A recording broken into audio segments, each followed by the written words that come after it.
The Tour de France heads to the Provence region in the southeast of the country for the climb on the legendary Mont Ventoux, the giant of Provence. It's the longest stage of the Tour's centenary edition, and of the 8 previous visits to Ventoux at 242 kilometres, today's climb to the top is the furthest in history. And as you can see from the profile, apart from a few Category 3 and 4 climbs early, the course is relatively flat until the riders pass the town of Bédouin at the base of the mountain, and from there it's uphill all the way for 21 kilometres. The Tour left the town of Givors on the outskirts of Lyon for the long trek in the saddle. This was an important day for Chris Froome if Team Sky's leader was going to keep the yellow jersey. It was also an important day for the French, celebrating Bastille Day, their national holiday. When a breakaway group formed involving local hero Sylvain Chavanel, the signs looked promising.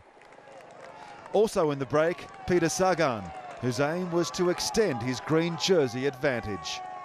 The margin at one stage blew out to more than 6 minutes at its maximum. Organisers estimated crowds of around 900,000 to line the course from start to finish. And with the shadows of Ventoux looming, this race was about to get serious. It was also a day of celebration for Froome, who moved to the top of the King of the Mountains competition. The margin to second place Quintana is 17 points, with Nieve in third place.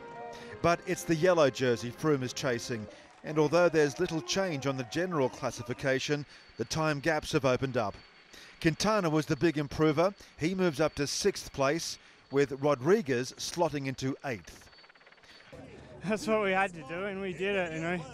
Everyone's kicking us while we're down, but at the end of the day, you know, we're still leading the bike race.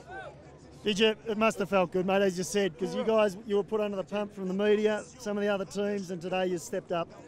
I mean, we step up when we have to. I mean, last Saturday went according to plan, and then also today, so, you know. We've lost a few guys, but we're still a good, strong team. Yeah, I mean, this is an incredibly historic climb. It's really such an emotional win for me today. I mean, it really has been an epic ride today. I spoke to Dave, I spoke to Ritchie as they come over the line. You guys kept your composure, but I think you wanted to send a message today because you'd copped it in the press, you'd copped it, you know, there was people saying you're vulnerable, you'd been bruised and battered, a couple of your riders. It was a bit of that today. You were motivated by that just to say, hey, we're still here. I mean, each and every one of my teammates has given just 110% of themselves today, and they are going to do it all the way through to Paris, hopefully, to try and keep this yellow jersey on my shoulders. So it's only fair that I do the same to try and keep the advantage as big as possible. Yeah, this is really a dream come true at the moment.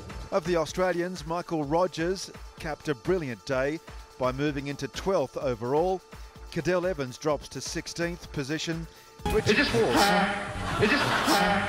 Rightly so, the strongest guy won today. That was it. And did the race go as you guys expected?